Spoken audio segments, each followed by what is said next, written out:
chapitre 1er, l'évangile subit des attaques. Ça a toujours été depuis le commencement, mais Satan n'a jamais lâché la grappe. Quand Satan a essayé de détruire l'évangile au début, il a essayé par la force. Quand il a essayé de la faire par la force, il en a tué, il y a eu des martyrs. Tertullien écrit que la semence des martyrs, le sang des martyrs est une semence de chrétiens.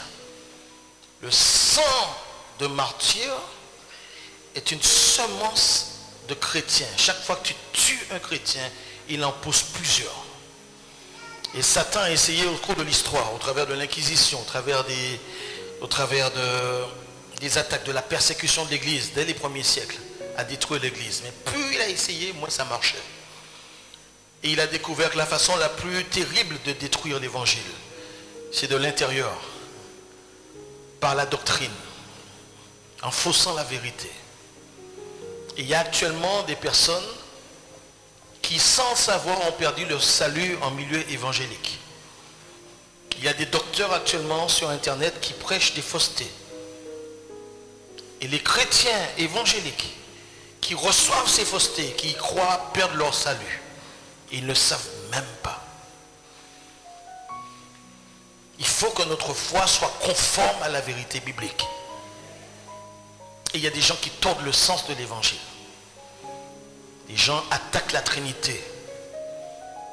Les gens attaquent la divinité de Jésus. Et on a pris les 3 premiers siècles de l'histoire du christianisme pour fixer les choses. Certains croient que ce sont des conciles qui ont fixé. Ce ne sont pas des conciles qui ont fixé. C'est la parole de Dieu qui dit qui est Jésus.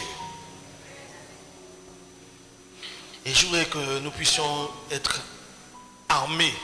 Parce que si toi tu n'es pas touché, mais dans ton entourage il y a des personnes qui sont touchées. Et j'en connais personnellement. Et c'est une tristesse. Mais nous devons revenir à nos anciens sentiers. L'apôtre Paul nous dit que si moi-même, dans Galates chapitre 1er, si moi-même, ou si un ange du ciel venait vous annoncer un autre évangile que celui que nous vous avons prêché, qui soit anathème, c'est-à-dire maudit, c'est-à-dire toute personne qui a déjà transformé l'évangile est sous une malédiction. Et l'apôtre Paul dit aussi dans Colossiens chapitre 1er, si je ne me trompe pas, de ne même pas recevoir ce genre de personnes chez soi. De même pas leur ouvrir la porte. Une des premières faussetés de l'évangile a commencé avec les Ariens, l'arianisme. Aujourd'hui, cette doctrine est perpétrée par les témoins de Jéhovah. Et si les amis témoins de Jéhovah sont vraiment des personnes qui sont relativement des gens corrects sur le plan humain, mais ils ne savent même pas qu'ils sont sous une forme de malédiction. Et nous ne devrions même pas permettre à ces personnes de venir nous enseigner autre chose que ce que l'apôtre Paul dit. Mais il faut avoir des convictions. La Bible nous dit ici, on va ouvrir nos Bibles dans la première épître de Jean, c'est le prologue. La première épître de Jean, chapitre 1er, verset 1, les 5 premiers versets. Est-ce que par soumission à la parole de Dieu, on peut bien vouloir se lever aujourd'hui et lire ces paroles ensemble? Est-ce qu'on peut lire cette parole? Est-ce qu'on peut se lever avec la parole de Dieu et la lire ensemble? Il dit, vous y êtes? Est-ce qu'on peut lire ensemble? 1, 2, 3. Au commencement était la parole. Et la parole était avec Dieu. Et la parole était Dieu. Elle était au commencement avec Dieu. Toutes choses ont été faites par elle. Rien de ce qui a été fait n'a été fait sans elle. En elle était la vie, et la vie, la lumière, lui dans les ténèbres, et les ténèbres ne l'ont point reçu. Amen. On va s'arrêter là pour aujourd'hui, et vendredi, pour ceux qui sont présents, on va encore continuer quelques versets et rentrer dans la bénédiction aussi du Seigneur. On peut s'asseoir si vous voulez bien. Normalement, il faudrait prendre quasiment 3-4 prédications pour ce passage. Donc, je ne vais pas le faire sous forme de prédication, sinon ça va être trop long. Mais je voudrais vous rappeler quelque chose. Il dit au commencement.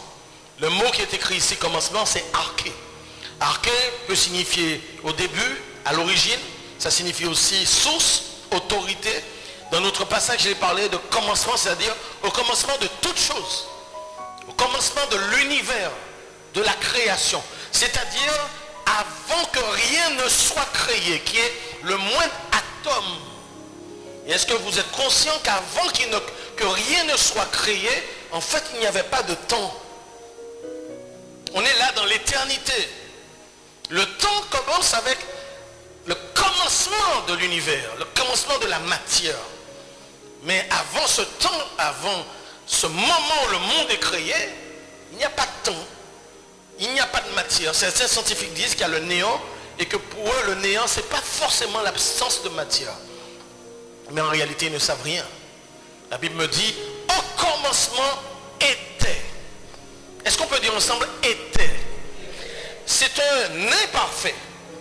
C'est un imparfait qui va parler d'un état qui continue, qui est stable et qui se déroule, qui est un état qui continue. Donc il y avait quelque chose quelque chose qui continuait avant le commencement. Il y avait déjà un état qui était là. Et la Bible dit, au commencement était quoi? La parole. Comment on dit la parole en grec? Il y a quelques personnes qui peuvent me le dire quand même. Logos. Est-ce qu'on peut dire ensemble logos? Aïe, aïe, aïe. L-O-G-O-S.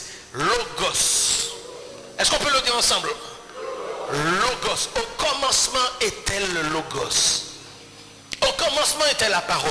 Et vous savez un peu plus loin, je crois que c'est au verset 14, où il est dit que cette parole a été faite chair. Et il s'agit de qui?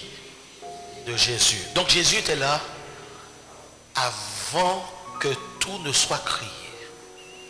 Il était déjà là. Il est la parole.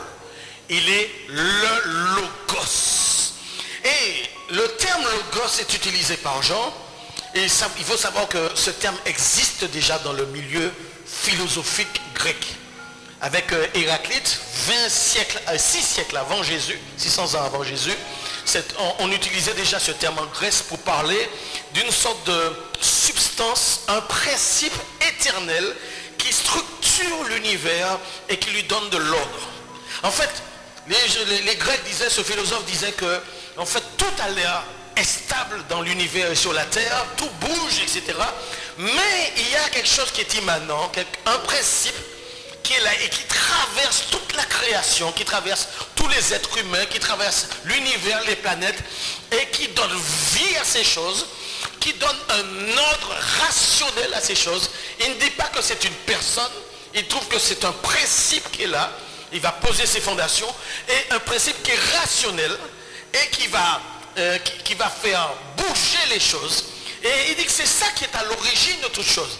Il ne dit pas que c'est divin, mais il dit que c'est... Héraclite dit ça, il développe ça. Ce principe qui donne de l'ordre et qui structure la vie et l'univers. Un peu plus loin, vous avez Philon d'Alexandrie, qui est un philosophe juif, qui veut essayer de marier la religion juive avec la philosophie grecque. Et cet homme va commencer à expliquer que le logos, finalement, effectivement, c'est ce principe qui donne la vie, qui donne la sagesse, qui révèle les choses. Mais la réalité, c'est que certains ont accusé Jean d'aller puiser cette histoire de logos dans la philosophie grecque. La réalité, c'est que Jean ne va pas tellement loin. La Bible nous dit, au commencement, Dieu créa les cieux et la terre. Et la Bible dit, Dieu dit. La notion de parole de Dieu existe déjà dans l'Ancien Testament. Quand Dieu dit, c'est la parole de Dieu qui se manifeste. Et c'est une parole créatrice. C'est une parole qui révèle les choses. C'est une parole qui donne la vie. C'est une parole par laquelle Dieu va transmettre la loi, les alliances. C'est une parole qui appelle les gens au ministère. C'est une parole qui donne des révélations, qui donne des prophéties. La notion de la parole de Dieu créatrice est déjà dans l'évangile. Et déjà dans l'Ancien Testament. Et c'est de cette parole dont Jean parle. Cette parole a créé l'univers. Donc au commencement, il y avait déjà un être, Jésus. Il ne portait pas encore le nom de Jésus. Il était le Logos. Et il était déjà là. Il est la personnification de la sagesse et de l'intelligence. Et qu'est-ce que la Bible nous dit? Au commencement était la parole. Ensuite, et la parole était avec Dieu. Certaines Bibles ont et la parole était auprès de Dieu. Mais si vous allez dans le grec, le texte dit en réalité, littéralement, et la parole était tournée vers Dieu. C'est-à-dire que Jésus et le Père se regardaient face à face. Il y a une communion intime qui existe entre le Père et le Fils avant même que rien ne soit créé. Le Fils regarde le Père dans les yeux et le Père regarde le Fils dans les yeux. Ils ne sont pas l'un simplement à côté de l'autre, mais ils sont tournés l'un vers l'autre. C'est ce que veut dire cette expression. Et donc il y a une sorte d'intimité. Il y a une communion entre le Fils et le Père depuis très longtemps, depuis l'éternité. Et cette communion-là fait qu'il y a une relation d'amour. Si la Bible dit que Dieu est amour, Dieu l'est avant de créer toutes choses. Et pour qu'il y ait l'amour, pour que Dieu soit amour, il faut qu'il puisse exercer cet amour sur l'objet de son amour. Mais s'il est tout seul, comment il fait pour être amour? C'est la raison pour laquelle tous les techniciens de la Bible disent que pour que Dieu soit amour d'éternité en éternité, c'est que dans la personne de Dieu, il y a une pluralité. Dieu n'est pas, le Père n'est pas tout seul, mais il est déjà ici en relation avec le Fils. Et le Père aime le Fils et le Fils aime le Père d'éternité en éternité. Et c'est pour ça que nous devons comprendre que quand Jésus sur la croix a dit Père, mon Dieu, merci, mon Dieu, qu'est-ce qu'il dit après? Pourquoi m'as-tu abandonné? C'est-à-dire que c'est la première fois. C'est la première fois que Christ, dans sa divinité, n'est plus face au Père. À cause de quoi? À cause de tes péchés et de mes péchés. Puisque les yeux de Dieu sont trop purs pour voir le mal. Dès le moment où nos péchés lui ont été imputés, Jésus s'est chargé de nos péchés. Le Père ne peut plus rester dans sa présence et le Père est obligé pendant un certain temps de se détourner de lui. À cause du péché. Mais de toute éternité, le Fils est tourné vers le Père et le Père est tourné vers le Fils. Et que nous dit encore la Bible ici? Et la parole était avec Dieu et ensuite et la parole était Dieu. Je ne pourrais pas, il faudrait 1 heure pour expliquer ce que ça signifie sur le plan technique, parce que les témoins de Jéhovah veulent jouer avec la grammaire grecque pour dire que le Fils, ici, le Fils, il est de nature divine, mais qui n'est pas Dieu.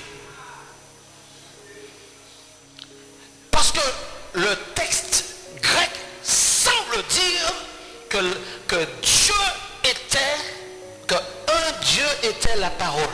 Ou plutôt, Dieu était la parole. Ou bien que la parole serait divine. Mais ce n'est pas parce que la parole est divine que la parole serait Dieu. Imaginons qu'on coupe ta main. Ce n'est pas une bonne chose, hein? Et qu'on trouve ta main dans un jardin. On trouve la main, on dit tiens, ça c'est une main humaine. C'est pas parce que la main est humaine que la main est un homme. Donc ce n'est pas parce que la parole serait divine qu'elle serait Dieu. Donc les témoins de Jéhovah essayent de dire que oui, que la parole elle est divine, mais ce n'est pas parce qu'elle est divine qu'elle est Dieu. C'est-à-dire qu'elle appartient à Dieu, mais elle n'est pas Dieu elle-même. La réalité, c'est que je ne peux pas rentrer trop dans la technique avec vous ici dans une prédication. La réalité, c'est qu'il force la façon de la grammaire grecque et l'exercice de la grammaire grecque. Parce que la façon que les choses sont disposées, seule la parole serait sujet dans la phrase et on n'est pas obligé d'ajouter ce qu'on appelle un article défini devant Dieu. Qu'est-ce que je veux dire par là? C'est-à-dire que l'expression qui est là, elle se retrouve à plusieurs reprises dans la même Bible. Dans Dans le même passage, au moins 4 fois. Verset 6, verset 12, verset 16 et 18, si je ne me trompe pas. Et aux autres endroits, les témoins de Jéhovah, dans leur traduction, traduisent correctement Dieu. Mais ici, ils ne veulent pas mettre Dieu. Parce que c'est le fruit d'une fausse doctrine qui traîne depuis près de 2000 ans, l'arianisme. Parce qu'on ne veut pas imaginer que Dieu serait, comment dirais-je, que Dieu puisse devenir chair. Parce que dans la philosophie de l'époque, il y a 2000 ans, tout ce qui est matériel est mauvais. Et tout ce qui est spirituel est bon. Comment Dieu qui était fini pourrait accepter de devenir chair, matériel quelque part. Ça, il ne peut pas l'imaginer. Donc, c'est pas possible. Donc, quelque part, pour eux, il y aurait une sorte d'émanation de Dieu qui aurait servi et qui serait la parole. Ce ne serait pas Dieu lui-même, mais quelque chose qui sortirait de Dieu et par lequel Dieu a créé l'univers. Mais Jean dit que si vous ne croyez pas que Jésus-Christ est le Fils de Dieu, le Messie, venu en chair, alors vous mourrez dans vos péchés. La réalité, c'est que c'est ça ce qui est sublime avec Jean, c'est que Dieu, le divin, l'illimité est devenu limité. Le tout-puissant est devenu vulnérable. Celui qui sait tout, qui est omniscient, s'est rendu pendant un certain temps comme nous. Il a eu des révélations, mais il y a des choses qu'il ne savait pas. Pendant sa nature humaine, pendant son séjour sur terre là, il y avait des limitations en Christ. Il pouvait être fatigué, etc. Parce qu'on ne peut pas imaginer que Dieu soit descendu jusqu'à l'homme. C'est ça le souci avec les personnes. Mais Jean est très clair. Il dit la parole. Cette parole était Dieu. Non seulement elle était avec Dieu, tournée vers Dieu, mais cette parole était Dieu elle-même. Premièrement. Ensuite, il va répéter que cette parole était là au commencement, et ensuite il dit que toutes choses ont été créées, ont été faites, ou bien selon les Bibles, ont été créées par elle, et rien de ce qui a été créé n'a été créé sans elle. Écoutez-moi bien, rien de ce qui a été créé n'a été créé sans elle. Si Jésus a été créé, comment l'apôtre Paul peut écrire cela? Puisqu'il dit que rien de ce qui a été créé n'a été créé sans cette parole.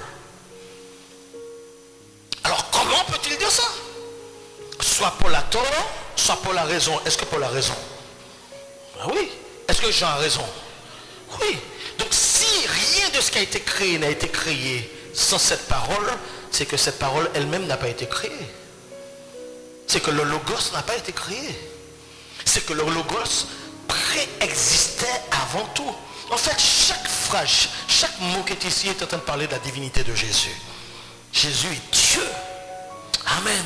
Et cette parole, donc, a été créée. Cette parole, rien de ce qui a été créé n'a été créé sans elle. Cette parole est l'agent de la création. Le Père aurait pu tout créer tout seul et dire à son Fils, regarde, tout ça c'est pour toi. Parce que la Bible dit que tout a été créé, pas pour lui.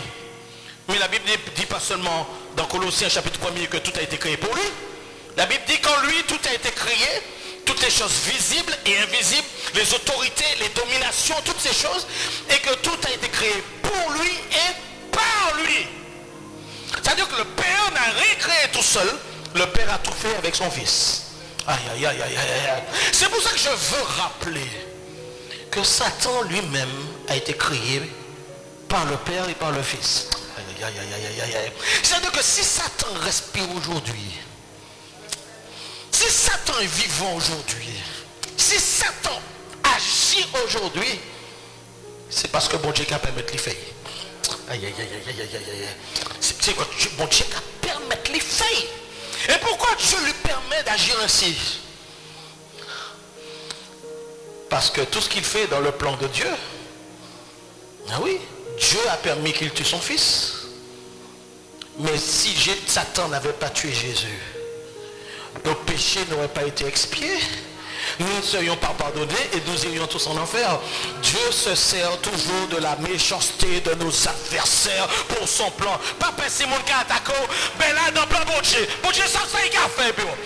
Les gens peuvent faire ce qu'ils veulent contre toi. Mais les choses sont déjà prévues avant la fondation du monde. On peut enrager, on peut jouer, on peut fâcher, on peut faire toutes sortes de complots. Mais à la fin, c'est ton propre trou que tu es en train de creuser. Au nom de Jésus-Christ de Nazareth. Dieu est dans l'affaire. Dieu est dans l'affaire. Dis ça à ton voisin pour moi. Dieu est dans l'affaire. Dieu est au contrôle de toutes choses. Ne te crois pas abandonné. Jamais Dieu n'abandonne ses enfants. Alléluia.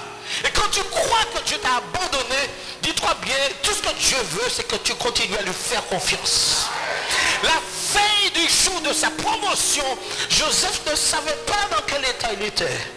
Lorsque les deux hommes ont reçu des révélations, il a donné la révélation des songes pour les deux hommes, le panetier et l'autre, etc. Ils sont sortis, l'un a été pendu, l'autre a retrouvé son poste. Et Joseph leur dit de penser à lui. Mais bon Dieu, Dieu pense à Joseph. Tu peux être au fond de la prison là, Dieu pense à toi. Quand tu peux être malade là, Dieu pense à toi. Dieu ne t'a jamais oublié. Et Joseph, quoi, à un moment donné, il a un peu douté. Et pendant 2 ans, mes amis, il est resté enfermé. Et si Dieu lui avait dit d'avance, Joseph, ne t'inquiète pas, dans 2 ans, tu seras Premier ministre. Tu restes pas tranquille? On va arrêter tranquille? On va arrêter tranquille. Mais non, Dieu ne dit rien. Pendant qu'on est en train de souffrir là, Dieu ne dit rien. Tu te cries à Dieu, tu n'entends rien. Dieu ne dit rien. Pourquoi? Comme pour Joseph. Tout ce que je te demande, dit le Seigneur, c'est sache, crois que ta vie est entre mes mains. Et fais-moi confiance. Fais-moi confiance, dit le Seigneur. Qui est-ce qui fait confiance au Seigneur ici? Même si Bella chaud, même si Bella raide, tu sais que Dieu t'aime. Même si tu passes par des moments difficiles, tu sais que Dieu t'aime. Et que Dieu est au contrôle de ce qui se passe. Amen. Alléluia. Je reviens sur mon texte. Sinon, ma été prêché 1 heure là, c'est pas possible. Et donc, rien de ce qui a été créé n'a été créé sans Christ. C'est-à-dire, il sait toutes choses. Et la Bible dit ensuite, en elle était la vie, c'est ça? Je finis avec ça. Et en elle était la vie, et la vie était la lumière du monde. En elle, cette parole, c'est-à-dire en Jésus, il y a la vie. Il y a 2 termes pour la vie dans la Bible. Bios, il s'agit de la vie animale ou la vie végétale, la vie physique. Et il y a Zoé, la vie spirituelle, la vie éternelle. Bien, en elle, en cette parole, c'est-à-dire qu'en Jésus, était la vie. Il a la vie en lui. Qui a la vie en lui ici? Pièce pas. Ah, où connaît la vie? Non. C'est pas où qui décide qui t'en est, c'est pas où qui décide qui t'en va bâti. Donc on va ni pièce la vie. Non, on porte une vie. Mais cette vie-là, on n'a aucun contrôle sur elle. C'est vrai ou c'est pas vrai? On n'a aucun contrôle sur cette vie. Dieu a déjà décidé quand est-ce que tu pars. Ben oui. Jésus lui-même, sur la croix, il n'est pas mort suite à ses blessures. La Bible dit que c'est lui qui a rendu l'esprit. Pour dire que c'est lui qui a décidé, les gars morts, les gars levés, c'est lui qui a décidé. Amen. Et donc, il a la vie. Les théologiens appellent cette notion-là l'acéité de Dieu. La L apostrophe, acéité de Dieu. Acéité de Dieu. Qu'est-ce que ça signifie? C'est-à-dire que nous, pour vivre, nous avons besoin d'éléments extérieurs. Déjà pour naître, on a eu besoin qu'un élément extérieur nous fasse naître. Ce sont nos parents. Et Dieu a donné la vie dans tout ça. Le souffle de vie appartient au Seigneur. Mais même pour continuer à vivre, nous avons besoin d'être alimentés. Donc nous avons besoin de choses extérieures qui font partie de la création. Ah ben oui, dachine, viande, c'est pas des choses qui sont dans la création. C'est ça nous qu'à manger. Alors arrête de boire du coca, c'est pas dans la création. C'est pas vrai, je bois un tout petit peu une fois comme ça. Hein? Surtout lors des enterrements. Bon, bref, je ferme la parenthèse. Mais je n'achète pas. Mais voilà, mais nous mangeons des choses parce qu'on a besoin d'un apport extérieur. Je ne vais pas parler d'entropie ici, mais d'un apport extérieur pour pouvoir survivre. Mais Dieu vit par lui-même. Il n'a besoin d'aucune source extérieure pour l'alimenter. Il a la vie en lui-même. Et quand la Bible dit que Jésus ici, en elle, cette parole était la vie, on est en train de parler de la divinité, de l'acéité de Jésus, c'est-à-dire de la divinité de Jésus. Il a la vie en lui-même. Il fait ce qu'il veut. Il n'a pas besoin de manger pour exister. Il n'a pas besoin d'énergie extérieure pour exister. C'est pas sa propre énergie qu'il vit lui-même. Alléluia. Et lorsqu'il fait un effort, il ne se fatigue jamais. Lorsqu'il te bénit, il a toujours autant que ce qu'il avait lorsqu'il t'a béni. Et tout est illimité en lui. Il a la vie. Et cette vie était, nous dit, la lumière du monde. Lumière est associée avec la vie dans la Bible. La lumière, c'est la manifestation extérieure de la vie dans la parole de Dieu. La lumière, sur le plan intellectuel, c'est la vérité. Et sur le plan, alors que les ténèbres, sur le plan intellectuel, c'est le mensonge. La lumière, sur le plan moral, c'est la sainteté. Mais les ténèbres, sur le plan moral, c'est le péché, l'iniquité. Et Jésus, de lui, sort la lumière. Il a dit juste d'ailleurs, je suis la vie, le chemin, la vérité. Et la vie, il a aussi dit, je suis la lumière du monde. Alléluia. Il n'y a aucun ténèbre en lui. Si avec tout ce qu'on vient, le peu qu'on vient de voir, on continue à croire que Jésus n'est qu'une émanation, alors c'est qu'on n'a rien compris. C'est qu'on n'a vraiment rien compris de ce que Jean essaie de nous dire. Mais la Bible dit que ces choses, Jean a écrit ces choses pour qu'afin que quand elles soient lues, mes amis, elles puissent apporter le salut à tous ceux qui croient que Jésus est Dieu manifesté en chair. Dieu s'est fait homme. Il ne ressemblait pas à un acteur de cinéma américain. Il n'avait pas la peau blanche. Il n'avait pas la beauté des plus beaux acteurs d'Hollywood. Il n'avait rien pour plaire. C'était un homme ordinaire. Mais cet homme-là, à l'intérieur de lui, c'était la vie, la lumière. Et je dis c'était. Mais ce qui est extraordinaire, c'est que depuis sa résurrection, non seulement il est assis à la droite de Dieu, parce qu'il a un corps physique, ressuscité, il est assis à la droite de la majesté divine. Sa nature humaine est toujours bien sûr fortifiée, qui a été, qui a été transcendé. Ce corps de résurrection, un corps de gloire, un corps incorruptible, physique, est auprès du Père. Il est le médiateur entre Dieu et les hommes. Et il est notre souverain sacrificateur qui intercède tous les jours pour toi et moi. Tous les jours, il intercède pour toi et moi. Mais je sais aussi que sa nature divine n'est pas circonscrite dans son corps physique. Jésus est à la fois auprès du Père et à la fois dans cette salle.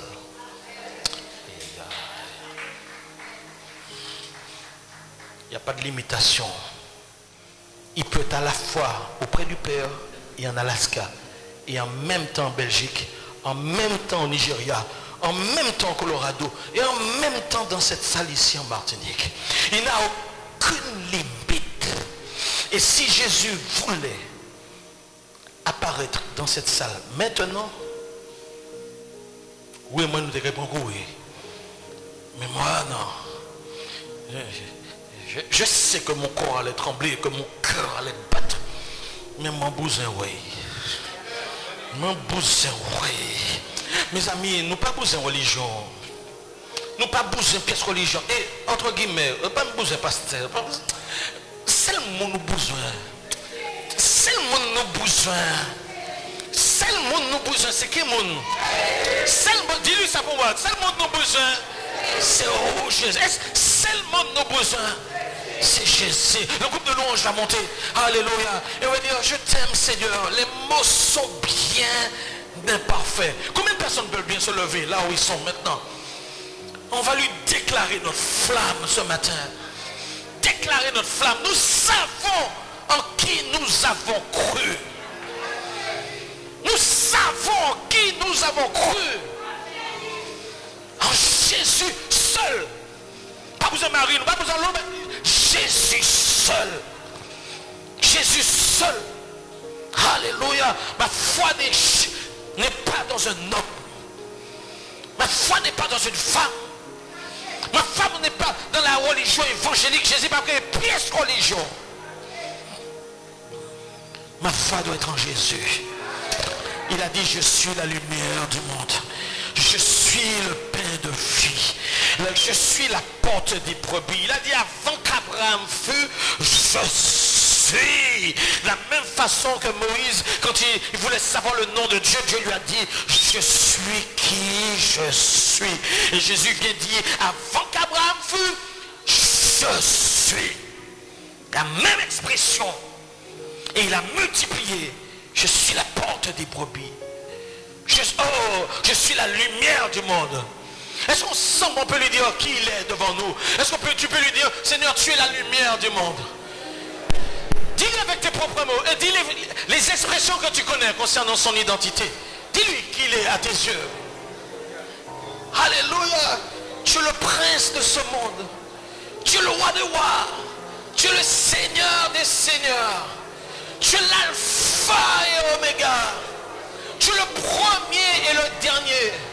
Tu es le souverain sacrificateur. Tu es notre souverain bien, Seigneur. Oh Seigneur, tu es la vie. Tu es le chemin. Tu es la vérité. Tu es l'expression parfaite de Dieu. Tu es le reflet même de la personne de Dieu. Alléluia, l'empreinte même de sa personne, le rayonnement de sa gloire. Tu es le Fils, le Logos. Alléluia.